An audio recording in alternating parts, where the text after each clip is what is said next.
तेनाली और कुबड़ा धोबी। एक बार की बात है, तेनाली के राज्य में एक दुष्ट व्यक्ति आया। वो लोगों को धतूरा खिलाकर लूटता था। धतूरे को खाने से कुछ लोग पागल हो जाते, कुछ लोग मर जाते। ये बात सुनकर तेनाली को बहुत गुस्सा आया। उस पर दुष्ट के खिलाफ कोई सबूत नहीं था, वैसे ही अकड़ कर राजमार्ग पर चलता। एक दिन एक पागल भी सड़क पर घूमता दिखाई दिया, जो उस दुष्ट का ताजा शिकार था।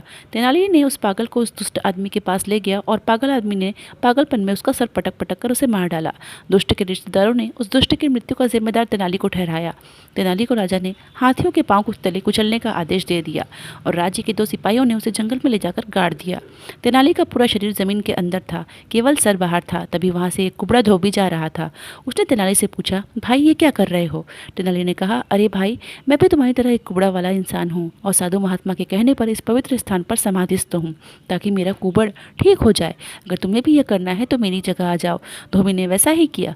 जब राजा ने सैनिक वापस आए तो उसे देखकर पूछा, अरे मूर्ख, तुम कौन हो? यहाँ एक सजायाफ्ता मुजरिम गड़ा था। तो धोबी ने कहा, नहीं भाई, मैं कोई मुजरिम नहीं, मैं तो अपने कुबड़ ठीक करने के लिए यहाँ आया था, मुझे निकाल दो। अब दरोगा और सिपाहियों की समझ में ये नहीं आ रहा था कि वो क्या करे, राजा से क्या कहेंगे। तभी एक वृद्ध आदमी वहाँ से गुजरा। उसने बोला, कह देना धरती निकल गई, और कुछ मत बोलना। बाद में पता चला वो वृद्ध कोई और नहीं, तेनाली ही था। उधर राजा को तेनाली के निर्दोष होने का पता चला। तभी दरोगा और सिपाही वहां आए और कहे, महाराज, अपराधी को धरती निकल गई। महाराज उछल पड़े।